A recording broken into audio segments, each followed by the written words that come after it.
Shalom, shalom, et bienvenue à Alpha Ministries, bienvenue à Créer de l'espace pour Dieu, un moment où nous faisons une pause intentionnellement pour passer des bons moments dans la présence du Seigneur. Mon nom est Ariane Kisanga, je suis pasteur ici à Alpha Ministries. Un bonjour spécial ou bonsoir à toi qui nous suit à travers les réseaux sociaux, mais aussi à toi qui nous suit à la télévision sur Nyota TV, Canal+, la chaîne 601. As-tu créé de l'espace pour Dieu? On ne crée pas l'espace pour Dieu parce qu'on a plus de temps, mais on crée de l'espace pour Dieu parce qu'on fait de lui une priorité. Est-ce que tu as eu le temps de faire de Christ ta priorité? Est-ce que tu as eu le temps de t'arrêter pour passer des moments d'intimité avec le Seigneur? Alors aujourd'hui, je t'invite pour 20 à 30 minutes maximum. Fais une pause. Fais une pause aux voix qui sont dans ta tête, toutes ces choses que tu as à faire. Fais une pause à ces distractions, mais juste pause. Et viens avec moi, passons du temps ensemble dans la présence du Seigneur.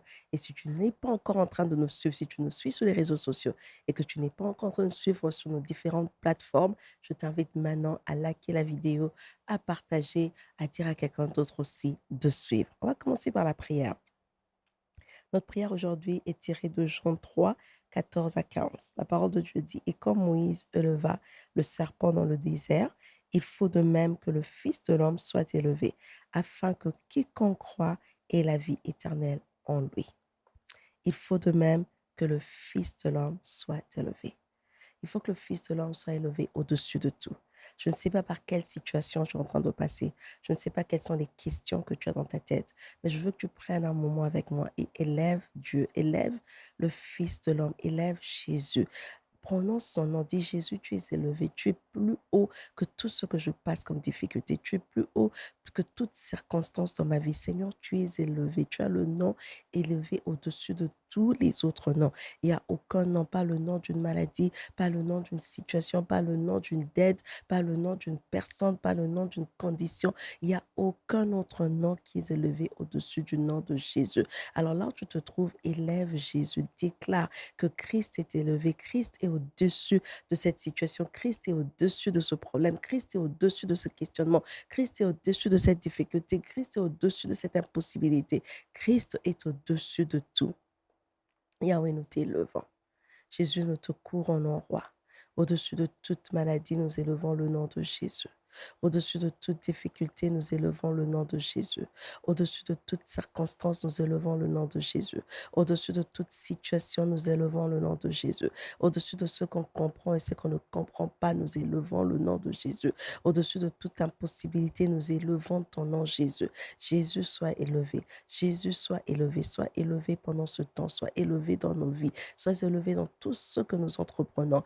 Christ, nous élevons ton nom. Nous voulons que tu prennes la place qui t'est due, la première place, la place la plus élevée, la place au-dessus de Dieu, la place de Jésus, la place qui t'est due, la place qui te convient, la place que personne d'autre ne peut occuper, que ce soit dans nos vies, dans nos affaires, que ce soit dans nos pensées, dans nos relations. C'est la première place qui t'est due, c'est la place que nous te donnons encore aujourd'hui. Viens pendant ce moment. Nous avons créé de l'espace pour être avec toi. Alors manifeste-toi, Saint-Esprit. Tu es notre invité spécial aujourd'hui. Viens, glorifie Jésus. Emmène les choses de la manière dont Jésus-Christ veut que ça puisse être et que toute la gloire puisse revenir à Christ. Dans le nom puissant de Jésus, nous avons ainsi prié. Amen, amen, amen. Alors, depuis le début de cette année 2026, nous parlons de la foi. Nous parlons de la foi et nous avons parlé de la fidélité de Dieu. Et les deux dernières sessions, nous avons parlé de l'alliance. On a commencé à définir c'était quoi l'alliance et on s'est donc convenu qu'il y avait deux types d'alliances. Une alliance générale à laquelle tous les chrétiens prennent part, une alliance qui est ouverte à tout humain. C'est l'alliance où on devient enfant de Dieu. Dieu a ouvert cette porte à tout le monde. Christ dit: voici, je me tiens à la porte et je toque. Dans Apocalypse 3:20, quiconque ouvre, j'entrerai et je souperai avec la personne. Donc, cette alliance est ouverte à tous. Si tu n'as pas encore eu l'opportunité d'accepter Christ comme Seigneur et Sauveur, l'alliance est disponible. Le sang de Jésus est encore là et cette invitation est encore ouverte à toi de venir entrer dans l'alliance, quitter de la relation créateur-créature ou création et devenir et entrer dans une relation où Dieu devient le père et toi, tu es enfant. Donc, relation père-fils, père-fille. Le deuxième type d'alliance dont on a parlé, c'était une alliance spécifique à la destinée, une alliance que Dieu vient prendre avec toi juste pour ce à quoi tu es appelé. Et nous avons dit que ces alliances spécifiques à la destinée, ça peut être révélé par la parole de Dieu, ça peut être révélé par une prophétie, ça peut être révélé dans un rêve, ça peut être une vision, ça peut être une conviction à l'intérieur et ça peut aussi être une alliance que toi tu inities comme le cas de Anne, la mère de Samuel qui est allée à Shiloh, qui est allée plutôt à la montagne elle-même et c'est elle qui a initié l'alliance. Elle a dit, Seigneur, si tu me donnes un fils, je le mettrai à ton service. Et ça coïncidait que Dieu lui cherchait un prophète pour la nation d'Israël. Et Anne, elle avait besoin d'un fils. Donc l'alliance a été conclue. Anne a eu Samuel. Elle est venue, elle a remis Samuel entre les mains du Seigneur. Et après ça, Dieu l'a donné encore 7 autres enfants, si je ne me trompe pas. Et cette alliance aussi, cette alliance spécifique, Dieu peut venir aussi l'initier, tel qu'est le cas d'Abraham ou même le cas de David, que nous avons utilisé dans Psaume 89. C'est Dieu qui vient initier cette alliance avec ces deux-là. Et concernant les alliances, on a déterminé qu'il y avait la part de Dieu. Et Dieu, dans sa part, nous avons dit qu'il est fidèle. Il ne va pas changer les paroles qui sont sorties de sa bouche. Psaume 89, verset 34. Et que de notre part aussi, Dieu s'attendait à 2 choses majeures. La première, c'était comment on allait le considérer. Il veut qu'on puisse le considérer comme la personne qu'on invoque, d'abord mais aussi considérer qu'il est notre source, que Dieu est notre Père, que Dieu est notre Dieu, donc la seule divinité que nous allons euh, adorer, que Dieu est le rocher, donc il est notre stabilité, notre fondation, et en plus que Dieu est notre salut, donc il est notre libérateur.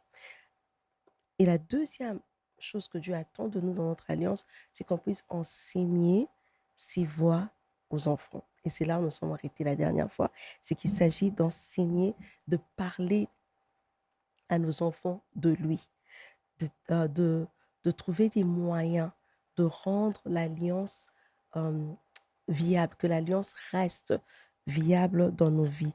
Et aujourd'hui, on va parler de ces moyens pratiques pour conclure cette partie-là et on va introduire maintenant le cas d'Abraham, une alliance qui a été initiée par Dieu lui-même. Alors, comment garder l'alliance vivante? Parce que si on doit transférer cette alliance à nos enfants, dans Deutéronome 6, Dieu dit qu'on doit imprimer ces paroles, imprimer, enseigner nos enfants et imprimer ces paroles dans les cœurs de nos enfants. Et faire ça quand nous sommes dans nos maisons et quand nous sortons dans les champs. Ça veut dire que Dieu veut qu'on vive une vie qui communique l'alliance. Parce que Dieu est un Dieu de génération. Très souvent, en tant que pentecôtiste, on a tendance à croire que seules les malédictions se transfèrent de génération en génération. Mais ici, Dieu nous montre que son alliance, donc ses bénédictions, parce que les bénédictions de l'Éternel se suivent d'aucun chagrin. Donc, ces bénédictions peuvent aussi être transférées de génération en génération, pourvu qu'on garde notre part de l'alliance à transférer et enseigner à nos enfants cette alliance que nous avons avec Dieu. Enseigner à nos enfants ce que Dieu a fait pour nous. Et comment on fait pour garder l'alliance vivante? Premièrement, il faut écrire, il faut garder, il faut avoir une copie, une réserve de ce que Dieu a dit. Et dans Habakkuk 2, verset 2, on dit écris la vision, lis-la et cours avec elle. Donc, aujourd'hui, tu n'as pas besoin de tout le temps écrire. Tu peux écrire. Moi, sincèrement, moi, j'écris. Quand je ne peux pas enregistrer, j'écris. Dieu me parle au milieu de la nuit, je prends ma tablette, j'écris. Si je n'ai pas la tablette, j'ai un morceau de papier, j'ai un bloc-notes, j'écris. Bien sûr, si tu écris dans le morceau de papier, prends même une photo, mais fais quelque chose pour garder ce que Dieu te dit sur ta vie. Parce que comment tu vas savoir que Dieu a déjà commencé à agir? Comment tu vas te rappeler? Dieu ne veut pas qu'on oublie l'alliance parce qu'il faut que tu transmettes à tes enfants. Il y a des choses que Dieu va accomplir avec toi maintenant et il y a des choses qui vont continuer, mais tu as besoin de garder ça quelque part. Ça doit être conservé quelque part. Si c'est une prophétie qui t'est dite, tu peux enregistrer quand la personne parle. Bien sûr, demande la permission. Dis à la personne, je vais enregistrer. Est-ce que tu permets que j'enregistre ce que tu es en train de dire? Tu enregistres ce que la personne dit sur toi. Ou si c'est une vision, enregistre-toi toi-même. Tu dis, j'ai vu ceci, Dieu m'a dit cela, mais garde, conserve une copie. Et c'est ça qu'on dit dans Habakkuk. En ce temps-là, il fallait écrire. Écrire pour qu'on n'efface pas. Écrire pour que ça soit lisible. Écrire pour que la personne puisse courir avec. Quand on dit courir avec, ça veut dire tu, tout ce que tu fais, tu marches avec la vision. Tu marches avec cette alliance. Toutes tes décisions que tu es en train de prendre, tu prends en fonction de ce que Dieu a dit pour ta vie. Si Dieu te dit que tu seras médecin et que toi, tu as la vision, la promesse de Dieu, que Dieu te dit que tu seras un grand médecin dans le pays, la logique serait d'aller prendre des cours de médecine. Mais si tu es en train de faire tes cours, je ne sais pas, en architecture, tu n'es pas en train de marcher selon la vision. Et cela peut arriver dans tout domaine quand on n'a pas conservé cette vision, quand on ne sait pas où aller lire ou aller prendre note de ce que Dieu a dit de nous. Le cerveau humain oublie. Tu vas prendre de l'âge, tu vas avoir d'autres responsabilités et tu risques d'oublier. Donc, tu as besoin d'écrire ça quelque part. Il ne suffit pas seulement d'écrire et de savoir que dans ce bloc-notes-là, il y a toutes les visions que Dieu m'a dites. Non, il faut écrire, lire fréquemment et courir avec. Donc, ça veut dire que si tu ne vérifies pas tous les mois, au moins chaque année, revérifie qu'est-ce que Dieu a dit sur ma vie, où est-ce que j'en ai, qu'est-ce que j'attends encore. Et même ça, c'est ce qui va être comme le carburant de tes prières. Là, tu sais que tu dois prier parce qu'il y a cette promesse que Dieu m'avait faite que je n'ai pas encore vue. Il y a cette chose que Dieu m'avait demandé, qui avait dit qu'il allait faire que je n'ai pas encore vue.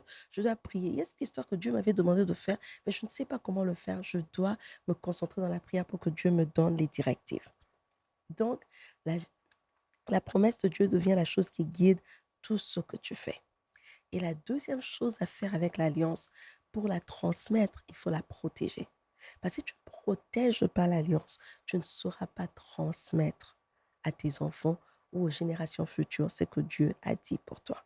Et pour transmettre l'alliance, la chose qui protège la destinée, la chose qui protège l'alliance, la chose qui protège les promesses de Dieu dans ta vie, c'est la discipline.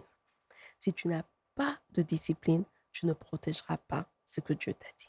Si tu n'as pas de discipline, tu ne sauras pas transmettre ce que Dieu t'a dit. Parce que rappelle-toi que j'ai dit dans Deutéronome 6 que Dieu dit quand nous sommes dans nos maisons et quand nous marchons. Donc ça veut dire que dans notre vie de tous les jours, on doit communiquer les paroles de Dieu, la promesse de Dieu à nos enfants.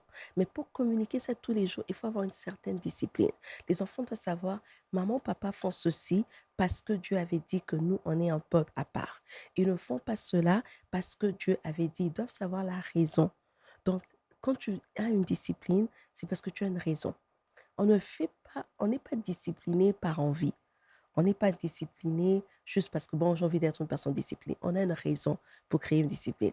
Une personne qui crée une discipline, je ne sais pas, de se réveiller tous les matins à 5 heures, elle a une raison. Pourquoi elle fait cela? Peut-être c'est le seul moment où elle peut trouver pour prier. Peut-être ça lui permet de commencer sa journée un peu plus tôt dans le calme.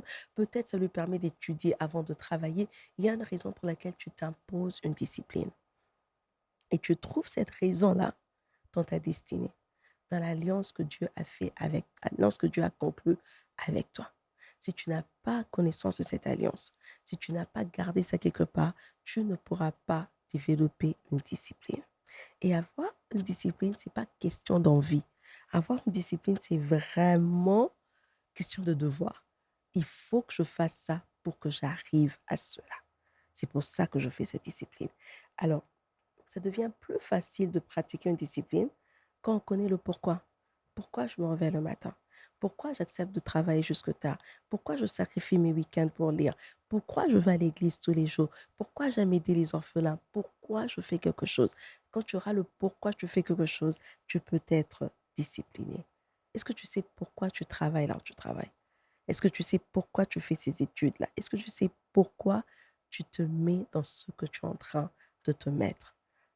Quand tu sauras le pourquoi, tu vas être plus discipliné. Ça sera plus facile pour toi et tu vas communiquer aux enfants ce que Dieu veut. Et Dieu fera avec toi ce qu'il a à faire et il va continuer avec tes enfants. Le manque de discipline dans ta vie à toi va communiquer aux enfants que, oh, Dieu a parlé, mais on peut vivre tel qu'on veut. Et après, les enfants ne vont pas vivre, ne vont pas avoir l'expérience de ce que Dieu a promis. Pas parce que Dieu n'est pas fidèle, mais parce que de ta part, tu n'as pas su garder une discipline pour communiquer quelque chose aux enfants. Amen. Amen. Ça conclut notre partie sur notre part. Qu'est-ce que nous devons faire? Et maintenant, on va introduire la deuxième partie qui était un cas d'étude Abraham. Et j'ai intitulé ça Abraham, garder les yeux levés pendant l'attente. Notre verset de base, c'est vraiment Genèse 15, versets 1 à 6. Et je veux lire pour nous. La parole de Dieu dit, après ces événements, la parole de l'Éternel fut adressée à Abraham dans une vision. Il dit, Abraham, ne crains point, je suis ton bouclier et ta récompense sera très grande. Abraham répondit, Seigneur éternel, que me donnerais-tu? Je m'en vais sans enfant et l'héritier de ma maison est Eliezer de Damas. Et Abraham dit, voici, tu m'as pas donné de postérité, et celui qui est né dans ma maison sera mon héritier. Alors la parole de l'Éternel lui fut adressée ainsi. Ce n'est pas lui qui sera ton héritier, mais celui qui sortira de tes entrailles qui sera ton héritier. Et après l'avoir conduit dehors, il dit, regarde vers le ciel et compte les étoiles.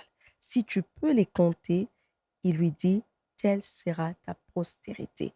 Abraham eut confiance à l'Éternel qui lui amputa à justice. Abraham eut confiance à l'Éternel. Juste parce que Dieu lui a dit, écoute, regarde le ciel, compte les étoiles. Et ces gens, si tu peux les compter, telle sera ta postérité. Et Abraham eut confiance aux paroles de l'Éternel.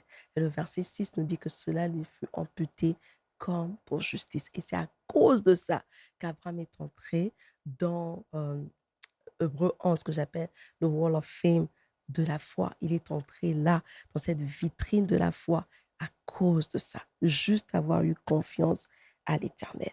Alors, pour qu'on comprenne bien où est-ce qu'on va avec le cas d'Abraham, qu'on va commencer aujourd'hui et finir la semaine prochaine, c'est que l'histoire d'Abraham commence dans Genèse chapitre 12, l'histoire d'Abraham avec Dieu. Dieu appelle Abraham avec la promesse de faire de lui une grande nation. Dans Genèse 12, au verset 7, il lui dit, et je donnerai à ta descendance. Donc Abraham comprend que la personne qui l'appelle est capable de lui donner la chose qui lui manque. Abraham avait l'argent. Abraham avait besoin des enfants. Il n'avait pas de postérité.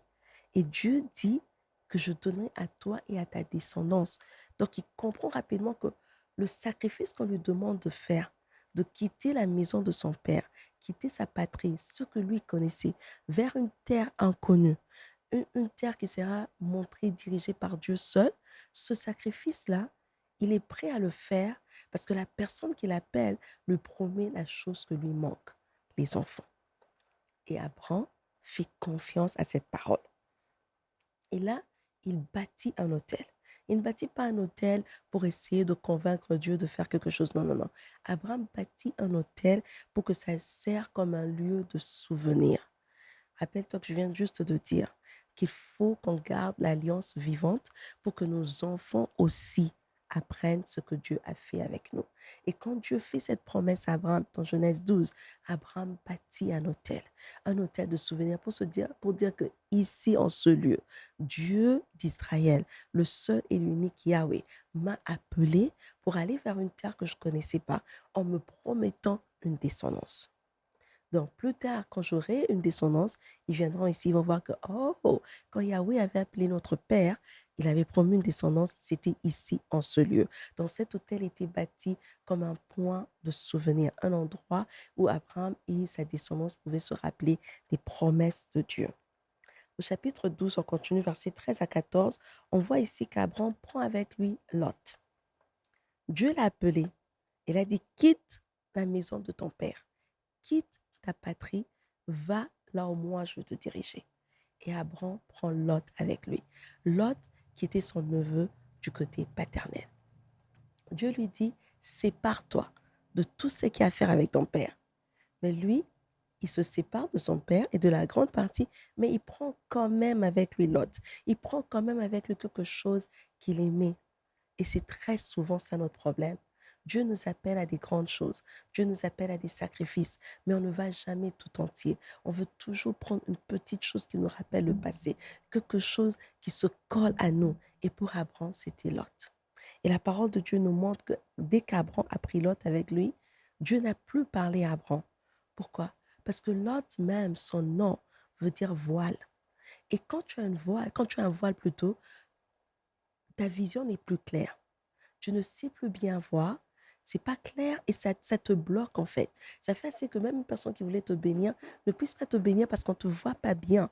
Quand tu as un voile, tu es plus visible. Donc on te voit, mais c'est comme si on ne te voyait pas. Et le voile affecte négativement la vision. Le voile ne vient jamais pour améliorer la vision. Le voile vient pour avoir un effet négatif. Et c'était ça dans le cas d'Abraham et Lot.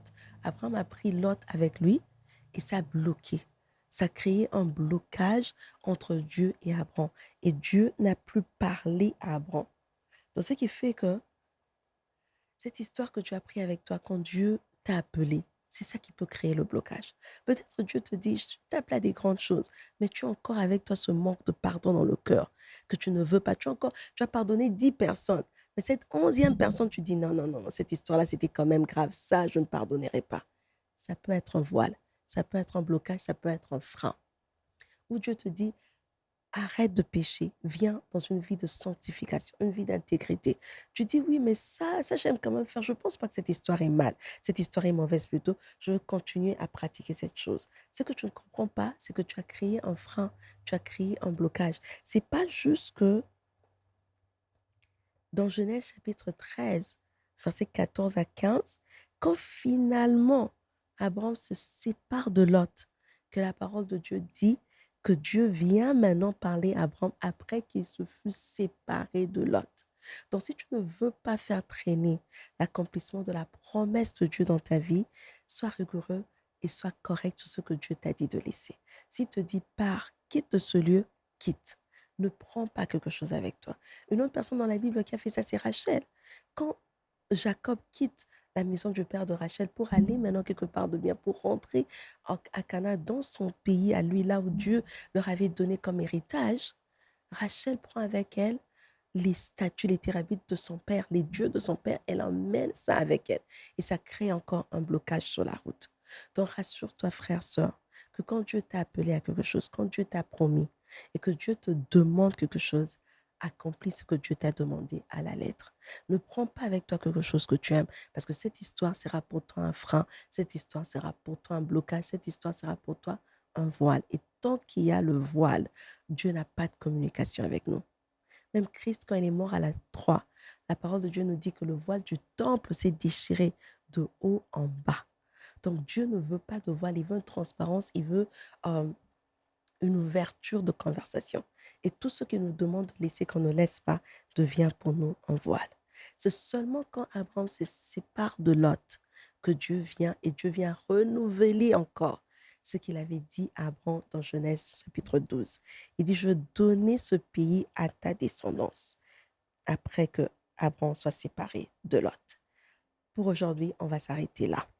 La semaine prochaine, on va continuer avec Genèse 15, 1 à 6 et on va voir le point tournant, ce qui s'est passé dans la vie d'Abraham et comment Abraham a levé les yeux pendant le temps d'attente. D'attente plutôt. Mais je voudrais prier pour toi. Peut-être toi aussi, tu as reçu une promesse de l'Éternel. Peut-être tu as reçu une alliance, tu es dans une alliance avec l'Éternel, mais tu as sûrement un péché, tu as quelque chose que tu gardes avec toi, que tu ne sais pas te séparer. Je t'invite à exposer cette histoire à la lumière du Saint-Esprit. Parle dans ton cœur, dis-toi, c'est quoi cette histoire? Est-ce que c'est un péché? Est-ce que c'est une mauvaise habitude? Est-ce que c'est un caractère? Est-ce que c'est quelque chose, une statue? Peut-être tu es venu à Dieu, mais tu avais toujours l'habitude d'aller consulter aussi notre Dieu. Tu as l'habitude d'aller, oh maintenant ça c'est notre pratique, ça c'est ce que nous faisons dans notre tradition, dans notre tribu, ça c'est toujours, c'est quelque chose qu'on fait dans notre famille, c'est comme ça qu'on fait. Mais Dieu ne veut pas être mélangé.